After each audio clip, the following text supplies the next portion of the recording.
Hello dear students, how are you. ਅਸੀਂ ਕਰ ਰਹੇ ਹਾਂ ਜੀ ਚੈप्टर यूनिट्स एंड मेजरमेंट। तो यूनिट्स एंड मेजरमेंट का ये लास्ट पार्ट है एरर एनालिसिस। इस दे विच ਅਸੀਂ एरर बारे गल करांगे। तो एरर की चीज़ है, जे ਅਸੀਂ एरर का मीनिंग देखिए तो एरर का मीनिंग है मिसटेक, गलती, त्रुटि। तो जो ਅਸੀਂ मेजरमेंट करते हैं उस मेजरमेंट दे विच कुछ कमी रह गई है, कुछ त्रुटि रह गई है, कुछ मिसटेक है, तो उसनों ਅਸੀਂ एरर कहने हैं। देखो कोई भी असी मेजरमेंट लेने तो उस किसी भी इंस्ट्रूमेंट के नाल लेने किसी डिवाइस के नाल लेने तो उनके विच कुछ ना कुछ अनसर्टेनिटी रह जाती है। देखो जिस तरह आप इत्थे लिखा है कि result of every measurement by any measuring instrument contains some uncertainty, this uncertainty is called error. ठीक है, तो उनके विच कुछ डाउट रह जाता है जी कि ये सही है कि नहीं, तो वो जी अनसर्टेनिटी है दैट इज़ कॉल्ड एरर। ਜਾਂ ਅਸੀਂ ਇਸ ਨੂੰ ਸਿੰਪਲ ਲੈਂਗੁਏਜ ਵਿੱਚ ਇਸ ਤਰੀਕੇ ਨਾਲ ਡਿਫਾਈਨ ਕਰ ਸਕਦੇ ਹਾਂ ਕਿ ਜੋ ਸਾਡੀ ਮੇਜ਼ਰਡ ਵੈਲਿਊ ਹੈ, ਜੋ ਅਸੀਂ ਰੀਡਿੰਗ ਲਈ ਹੈ, ਜੋ ਅਸੀਂ ਮੇਜ਼ਰਮੈਂਟ ਲਈ ਹੈ, ਉਹਦੇ ਵਿੱਚ ਤੇ ਜੋ ਐਕਚੁਅਲ ਵੈਲਿਊ ਹੈ, ਟਰੂ ਵੈਲਿਊ ਹੈ, ਉਹਦੇ ਵਿੱਚ ਕੀ ਡਿਫਰੈਂਸ ਹੈ। It is the difference between measured value and true value of the quantity. कि जिस चीज़ को असं मेज़र कर रहे हैं, सपोज करो एक रॉड है, उसकी लेंथ मेज़र कर रहे हैं, तो उनकी लेंथ एक्चुअल दे विच कितनी है। ठीक है, उसनों असीं ट्रू वैल्यू कहने हैं। तो जो असीं मेज़र की है उसनों मेज़र्ड वैल्यू कहने हैं। तो मेज़र्ड वैल्यू तो ट्रू वैल्यू दे विच जो डिफरेंस है दैट इज़ एरर। ठीक है, तो बड़ी सिंपल जी डेफिनेशन है जी, it is the difference between measured value and true value. एक होर बहुत इंपॉर्टेंट डेफिनेशन असी करते हैं जी, लीस्ट काउंट। लीस्ट का मतलब होंदा है कि छोटे तो छोटा, काउंट का मतलब मिनना, कि किसी भी इंस्ट्रूमेंट के नाल, स्केल के नाल या डिवाइस के नाल असी जो स्मॉलेस्ट वैल्यू मेज़र कर सकते हैं that is called least count. The smallest value which can be measured with an instrument is called least count. ठीक है, जिस तरह साडे कोल नॉर्मल स्केल है जो साडे ज्योमैट्री बॉक्स होंदा है, तो उनके विच जो मिनीमम लेंथ उस दे नाल मेज़र कर सकते हैं वो होंदी है जी 0.1 सेंटीमीटर, या उसनों मिलीमीटर च लिखिए तो 1 मिलीमीटर, तो उसकी लीस्ट काउंट कितनी है जी 0.1 सेंटीमीटर। एक वर्नियर कैलीपर डिवाइस है जी, ठीक है, जिसनों असीं प्रैक्टिकल दे विच करांगे +1 दे। ठीक है, तो उसकी लीस्ट काउंट इस तो 10 टाइम्स लैस है, 0.1 मिलीमीटर, या जिसनों आप लिख सकते हैं 0.01 सेंटीमीटर। ठीक है, इस तरह ही एक होर डिवाइस है जी, इस तो भी स्मॉल मेजरमेंट्स लिए स्क्रू गेज, तो उसकी जो लीस्ट काउंट है इस तो भी 10 टाइम्स लैस है, 0.01 मिलीमीटर या 0.001 सेंटीमीटर। ठीक है जी, तो ये कुछ लीस्ट काउंट्स है जिहड़ियां कि बहुत इंपॉर्टेंट है, जिहड़ियां तुसीं याद रख सकते हो, क्योंकि ये डिवाइस प्रैक्टिकल लिए भी साडे लई बहुत इंपॉर्टेंट है। इस तो बाद दो होर डेफिनेशनस है जी बहुत इंपॉर्टेंट, एक्यूरेसी ते प्रसीजन। ठीक है, एक्यूरेसी का की मतलब है। एक्यूरेसी का मतलब है कि जो असी मेजरमेंट लई है, जो असी रीडिंग लई है, वो कितनी क्लोज है एक्चुअल वैल्यू दे, ट्रू वैल्यू दे। It is the measure of how close is the measured value to the true value. ठीक है, तो इनका मतलब की है कि जिन्ना एरर घट तो घट है उन्नी एक्यूरेसी ज़्यादा है। ठीक है, उस तो अगे जी दूसरी चीज़ प्रसीजन। प्रसीजन होंदी है कि असी उस चीज़ नूं, उस लेंथ नूं, चलो आप लेंथ की गल कर लें, एग्जाम्पल ले लें लेंथ की, कि असी उस लेंथ नूं या कोई भी क्वांटिटी है उसनूं किस रेजोल्यूशन नाल मेज़र कर सकते हैं। ठीक है, तो हुण इस गल नूं मैं तुहानूं होर डिटेल दे विच समझाना। देखो जदों असी कोई रीडिंग लैंदे हां जी, तो रीडिंग दे विच असी किन्ने डेसीमल पॉइंट तक रीडिंग लै सकते हैं, तो डिपेंड करता उस स्केल ते। ठीक है, जिवें देखो इत्थे मैं 3 रीडिंग्स लईआं जी तुहाडे सामने। साडे कोल कोई डिवाइस है, असी किसी बॉडी की लेंथ मेज़र की है, तो उसकी ट्रू वैल्यू सानूं दित्ती गई है कि ट्रू वैल्यू जिहड़ी है वो 5.376 है सेंटीमीटर, इन्नी उसकी एक्चुअल लेंथ है। ठीक है, हुण उसनूं असीं मेज़र किया जी, उसनूं सपोज करो कि 3 अलग अलग स्टूडेंट्स ने या असीं 3 अलग अलग स्केल्स नाल मेज़र किया। जी फस्ट रीडिंग आई जी वो 5.3 आई सेंटीमीटर। ठीक है, सैकेंड रीडिंग है जी 5.29 सेंटीमीटर, थर्ड रीडिंग है जी 5.178 सेंटीमीटर। ठीक है, तो हुण किहड़ी रीडिंग सब तो क्लोज है जी एक्चुअल वैल्यू दे? तो तुहानूं दिखाई दे रहा होगा कि फस्ट रीडिंग जिहड़ी है ये सब तो क्लोज है, तो जिहड़ी फस्ट रीडिंग है, फस्ट रीडिंग जिहड़ी है वो मोस्ट एक्यूरेट है। तो first reading is most accurate reading. ठीक है, ये 5.3 है, देखो ये 5.3 है, ये 5.2 है, ये 5.1 है।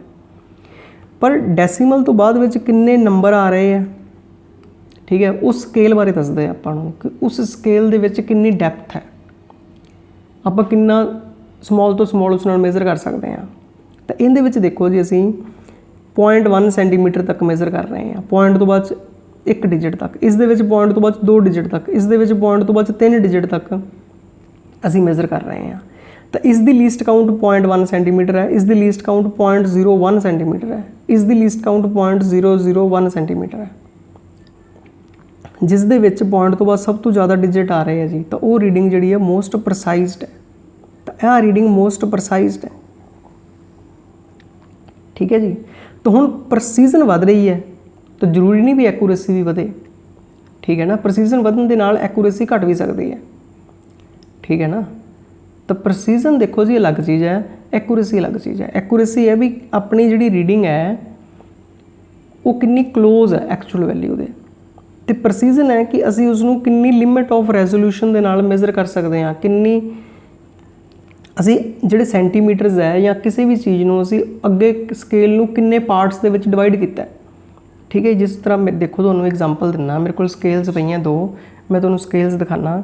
जिस तरह ये स्केल देखो जी, तो इस दे विच देखो जी आ 0 ते 1 सेंटीमीटर, इहदे विच जिहड़े 1 सेंटीमीटर नूं 10 पार्ट्स दे विच डिवाइड कीता। देखो बड़ा उन्हें लिखा भी है जी 1 2 3 4 5 6 7 8 9, तो जिसका 10 है फिर 1 सेंटीमीटर हो गया। तो इसका जिहड़ा सब तो छोटा पार्ट है 1 मिलीमीटर है। ठीक है, जिसनूं 0.1 सेंटीमीटर भी असीं कह सकते हैं। देखो एक स्केल तुहानूं मैं होर दिखाना जी, तो हुण तुसीं इस स्केल नूं देखो जी, जो इस स्केल नूं ध्यान नाल देखोगे तो तुहानूं पता लगूगा कि मिलीमीटर वाले पार्ट्स नूं भी अगे डिवाइड किया गया है। ठीक है, तो मिलीमीटर नूं भी उसने 2 पार्ट्स दे विच डिवाइड करता। तो जो असीं 2 पार्ट्स दे विच डिवाइड कर दिंदे आ, तो इसका मतलब कि प्रसीजन वध रही है। डेसीमल तो बाद विच ज़्यादा डिजिट आएंगे जो असीं इसनूं मेजर करांगे। ठीक है, तो इस स्केल की प्रसीजन ज़्यादा है। ठीक है, जो असीं रीडिंग लवांगे जी वो साडी रीडिंग ट्रू वैल्यू के क्लोज आएगी कि नहीं, तो उनके ते एक्यूरेसी डिपेंड करेगी। ठीक है, उस तो अगे जी असीं कुछ टाइप्स ऑफ एरर की गल करनी है कि किन्ने तरह के एरर आते हैं। ठीक है, जिसनों असीं इत्थे सब तो पहला स्टार्ट कर रहे हैं जी विद सिस्टमैटिक एरर्स। सिस्टमैटिक का मतलब है कि एरर जिहड़ा है वो इक्को ही तरह का होएगा, इक्को ही साइन का होएगा, मतलब या तो पॉजिटिव एरर आएगा या नैगेटिव एरर आएगा। ठीक है, तो systematic error are those which tends to have one sign either positive और नैगेटिव। तो पॉजिटिव तो नैगेटिव का मतलब है कि या तो ट्रू वैल्यू तो रीडिंग वध आएगी, ज़्यादा आएगी, तो हर केस दे विच जिन्नियां भी रीडिंग्स लवांगे ज़्यादा ही आएगी। ठीक है, जे किसी रीडिंग दे विच घट आ रही है तो जिन्नियां भी रीडिंग्स लवांगे उस डिवाइस नाल वो हर बारी ट्रू वैल्यू तो घट आएगी। तो इसका मतलब एक साइन का एरर है, या तो साडी वैल्यू वध रही है हर बारी, या साडी वैल्यू उस तो लैस हो रही है इन ईच टाइम। ठीक है जी, तो इस तरह का एरर जिहड़ा है या तो पॉजिटिव आएगा या नैगेटिव आएगा। देखो असीं सबट्रैक्ट करना है ना, किसनूं सबट्रैक्ट करना है, असीं मेजर्ड वैल्यू तो ट्रू वैल्यू तो डिफरेंस लेना है। तो इस तरह के एरर दी कई एग्जाम्पल्स है जी अगे, जिस तरह की इंस्ट्रूमेंटल एरर है। इंस्ट्रूमेंटल एरर का मतलब है कि जिस इंस्ट्रूमेंट नूं, जिस स्केल नूं, जिस डिवाइस नूं असीं यूज़ कर रहे हैं कि उनदे विच ही कुछ इम्परफेक्ट डिज़ाइन है।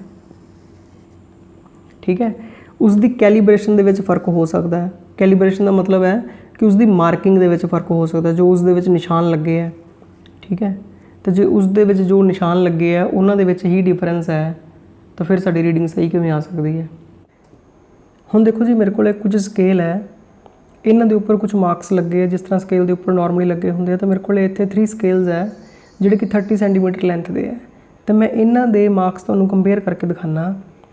देखो जी असीं 2 स्केल रख ले, तो इन्हों एक साइड तो 0 ਨੂੰ मैं 30 सेंटीमीटर के नाल बिल्कुल मैच करता। ठीक है, क्लीयर है। तो दूसरी साइड पर भी 0 तो 30 सेंटीमीटर मैच करने चाहिए है, पर तुसी देखो इसनों तुहानूं बिल्कुल क्लीयरली दिखाई दे रहा है कि उपरली स्केल दे विच जो 30 सेंटीमीटर का निशान है, मार्क है, वो 0 सेंटीमीटर वाले नाल मैच नहीं कर रहा। इहदा मतलब स्केल्स के उपर जो निशान है, कैलीब्रेशन है, उन्होंने विच ही फर्क है। ठीक है ना। तो इस तरह एक होर स्केल आपां हुण एक स्केल चेंज कर दिंदे आ तो दूसरी स्केल दे नाल देखदे आ, तो इन्हां दे विच भी मैं 0 ते 30 मैच करते दूसरी साइड ते चैक करते हैं कि की होएगा। तो तुसीं देख सकते हो सेम वे दे नाल इन्हां दोनों स्केल्स दे विच भी डिफरेंस है। हुण असीं तीसरा पेयर लैंदे आ जी, इन्हां दोनों नूं चैक करते हैं। ठीक है, इस तरीके नाल इन्हां दा भी असीं एक एंड मैच कर लैंदे आ 0 तो 30 वाला, तो दूसरी साइड ते जाके असीं देखते हैं। तो जे तुसीं बहुत ही ध्यान नाल देखो तो बिल्कुल हल्का जिहा डिफरेंस है। ठीक है ना। तो इसका मतलब है कि कैलीब्रेशन दे विच जदों निशान लगाने हैं तो कुछ डिफरेंस रह जाता है, कुछ एरर रह जाता है। ठीक है, तो ये इम्परफेक्ट डिज़ाइन है। तो जो एरर आता है इट इज़ इंस्ट्रूमेंटल एरर। इस तरह इसकी एक होर एग्जांपल है जीरो एरर। जीरो एरर एक नेम है जी एरर का, जिसनों जीरो एरर कहा जाता है। एक्चुअली जोड़े वर्नियर कैलीबर या स्क्रू गेज इस तरह के डिवाइस है, इन्हां दे विच दो स्केल्स होंदी हैं। ठीक है, एक मेन स्केल होंदी है तो एक सैकेंडरी स्केल होंदी है, जिसनों जी असी वर्नियर स्केल कह दिंदे हैं वर्नियर कैलीबर दे विच। ठीक है, तो जो दो स्केल्स होंदियां ने जी, दोनों स्केल्स दे विच जीरोज़ होंदी है। उपरली स्केल दे विच भी जीरो होंदी है तो नीचे वाली स्केल दे विच भी जीरो होंदी है। ठीक है, जिस तरह मैं तुहानूं एक डायग्राम ड्रॉ करके दिखाना। तो जिस तरह की अपनी ये मेन स्केल है ऊपर वाली, ठीक है, नीचे वर्नियर स्केल है। तो मेन स्केल दे विच जीरो है, ठीक है जी, 1 है, 2 है, सेंटीमीटर के मार्क्स है, अगों डिवाइडेड भी है। इस तरह नीचे वर्नियर स्केल है, वर्नियर स्केल दे विच भी एक जीरो है। जे तो उस जीरो की लाइन इस जीरो के बिल्कुल लाइन दे विच आ रही है, इन लाइन आ रही है, तो असीं कहने हैं जी जीरो एरर इज़ जीरो। तो उस दे विच कोई जीरो एरर नहीं है। जे ये जीरो अगे पिछे हो जाए, सपोज करो जी ये जीरो इत्थे आ जाए, ठीक है, या ये जीरो इत्थे आ जाए, तो ऊपर वाली जीरो तो नीचे वाली जीरो के विच डिफरेंस हो जाए, तो फिर असीं कहने हैं जी उसनूं कि इस दे विच जीरो एरर है। ठीक है, ये जो तुसीं वर्नियर कैलीबर नूं करोगे लैब दे विच डिटेल दे विच, तो फिर तुसीं इस जीरो एरर नूं ज़्यादा बैटर वे दे नाल समझोगे। ठीक है जी। तो उस तो अगे है जी इम्परफेक्शन इन एक्सपैरीमेंटल टेक्नीक और प्रोसीजर, कि जो असीं प्रोसीजर फॉलो कर रहे हैं वही ठीक नहीं है। ठीक है, इसनूं एक एग्जाम्पल नाल एक्सप्लेन करते हैं। सपोज करो जी असीं बॉडी का टैंपरेचर मेजर करना है, तो बॉडी का टैंपरेचर कई बार बच्चे का मेजर करते हैं ना थर्मोमीटर के नाल, तो अंडर आर्म दे विच देखो जी उन्हें थर्मोमीटर लगाते हैं। ठीक है, तो जो उन्हें थर्मोमीटर आम पिट दे विच लगाते हैं तो उसकी जिहड़ी टैंपरेचर की रीडिंग है वो हमेशा लोअर होएगी जी एक्चुअल नालों। ठीक है, वैसे तो असीं देखते हैं जी थर्मोमीटर नूं असीं माउथ दे विच मूँह दे विच प्लेस करते हैं, तो उत्थे साडी जिहड़ी रीडिंग है वो बिल्कुल सही आती है। ठीक है, अजकल तो तुसीं देखिया होएगा जी करोना का टाइम चल रहा है ना, तो थर्मल गन्स ही आ गई हैं जिहड़ियां कि सीधा तुहाडा निशाना ला के तो टैंपरेचर चैक कर लैंदियां, देखिए ना। ठीक है ना, तो टैक्नीक जिहड़ी है, टैक्नोलॉजी जिहड़ी है डे बाय डे बहुत इंप्रूव हो रही है। ठीक है, तो उस तो अगे जी परसनल एरर्स, ये भी एक सिस्टमैटिक एरर की टाइप है। तो इहदे विच एरर किसी भी कारण करके हो सकता है जी, साडियां मिसटेक्स है एक तरीके दियां without setting the operators properly, कि असीं ऑपरेटर्स नूं सैट ही नहीं किया। ऑपरेटर्स दियां कुछ सैटिंग्स होंदियां, ठीक है ना, सानूं पता ही नहीं।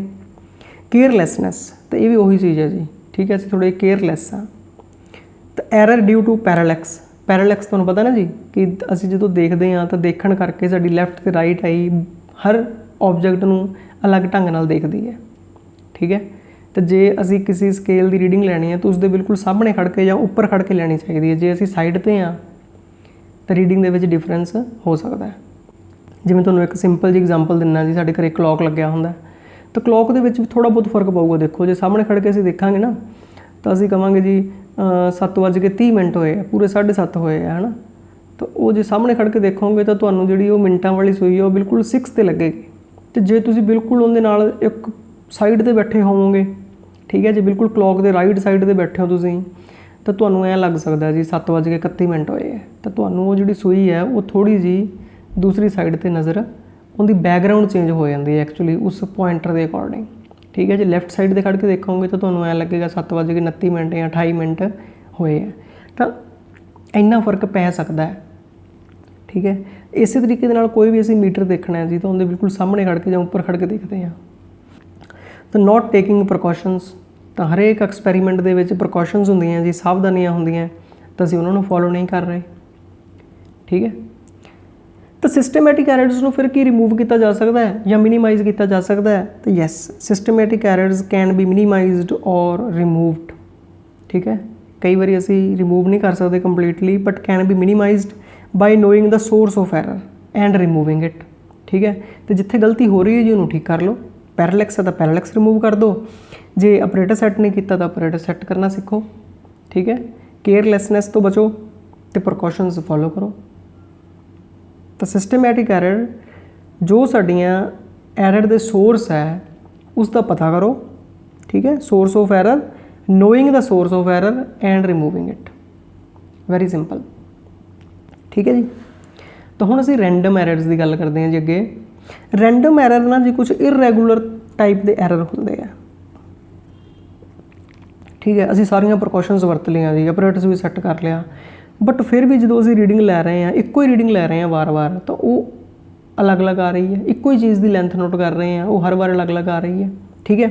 ਕਿਸੇ ਟਾਈਮ ਸਾਡਾ ਐਰਰ ਪੋਜ਼ੀਟਿਵ ਆ ਰਿਹਾ, ਕਿਸੇ ਟਾਈਮ ਸਾਡਾ ਐਰਰ ਨੈਗੇਟਿਵ ਆ ਰਿਹਾ, ਠੀਕ ਹੈ। ਤਾਂ ਸਿਸਟਮੈਟਿਕ ਐਰਰ ਦੇ ਵਿੱਚ ਤਾਂ ਇੱਕੋ ਹੀ ਤਰ੍ਹਾਂ ਦਾ ਐਰਰ ਸੀ ਨਾ, ਤੇ ਇਹਦੇ ਵਿੱਚ ਦੋਨੋਂ ਹੋ ਸਕਦੇ ਆ ਜੀ।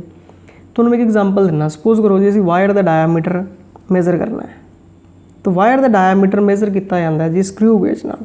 ਸਕਰੂ ਗੇਜ ਇੱਕ ਡਿਵਾਈਸ ਹੈ ਜਿਹਦੇ ਨਾਲ ਵਾਇਰ ਦਾ ਡਾਇਆਮੀਟਰ ਅਸੀਂ ਮੇਜ਼ਰ ਕਰ ਸਕਦੇ ਹਾਂ। ਜਦੋਂ ਅਸੀਂ ਵਾਇਰ ਦਾ ਡਾਇਆਮੀਟਰ ਮੇਜ਼ਰ ਕਰਦੇ ਹਾਂ ਨਾ, ਤਾਂ ਸਕਰੂ ਗੇਜ ਦੇ ਪਿੱਛੇ ਇੱਕ ਸਕਰੂ ਲੱਗਿਆ ਹੁੰਦਾ ਕਿ ਵਾਇਰ ਵਿੱਚ ਰੱਖ ਕੇ ਪਿੱਛੋਂ ਸਕਰੂ ਟਾਈਟ ਕਰਦੇ ਹਾਂ। ਤਾਂ ਹਰ ਵਾਰੀ ਅਲੱਗ-ਅਲੱਗ ਰੀਡਿੰਗ ਆ ਰਹੀ ਹੈ। ਉਹਦਾ ਕਾਰਨ ਇਹ ਵੀ ਹੋ ਸਕਦਾ ਹੈ ਕਿ ਵਾਇਰ ਦਾ ਡਾਇਆਮੀਟਰ ਹੀ ਅਨਈਵਨ ਹੋਵੇ, ਜਦੋਂ ਵਾਇਰ ਬਣਾਈ ਗਈ ਹੈ ਉਹ ਯੂਨੀਫਾਰਮ ਹੀ ਨਾ ਹੋਵੇ, ਠੀਕ ਹੈ। ਤਾਂ wire may have uneven diameter, ਤਾਂ ਐਰਰ ਤਾਂ ਹੈ ਬਟ, ਠੀਕ ਹੈ ਜੀ, there is error। ਤਾਂ screw might not have been tightened properly, ਕਿ ਸਕਰੂ ਨੂੰ ਅਸੀਂ ਪ੍ਰੋਪਰਲੀ ਟਾਈਟ ਨਹੀਂ ਕਰ ਸਕੇ। ਸਕਰੂ ਨੂੰ ਟਾਈਟ ਕਰਨ ਲਈ ਕਹਿੰਦੇ ਆ ਕਿ ਜਦੋਂ ਸਕਰੂ ਨੂੰ ਟਾਈਟ ਕਰਦੇ ਆ ਨਾ ਤਾਂ ਪਿੱਛੋਂ ਦੇ ਵਿੱਚ ਕੱਟ ਦੀ ਆਵਾਜ਼ ਆਉਂਦੀ ਹੈ। ਕਹਿੰਦੇ ਜਦੋਂ 1-2 ਵਾਰੀ ਆਵਾਜ਼ ਆਵੇ ਤਾਂ ਸਕਰੂ ਨੂੰ ਟਾਈਟ ਕਰਨਾ ਬੰਦ ਕਰ ਦੇਣਾ ਚਾਹੀਦਾ, ਠੀਕ ਹੈ। ਪਰ ਕਈ ਬੱਚੇ ਮਜ਼ੇ ਵਾਸਤੇ ਉਹਨੂੰ ਹੋਰ ਟਾਈਟ ਕਰੀ ਜਾਂਦੇ ਆ, ਠੀਕ ਹੈ ਜੀ, ਆਵਾਜ਼ ਬੜੀ ਵਧੀਆ ਲੱਗਦੀ ਹੈ।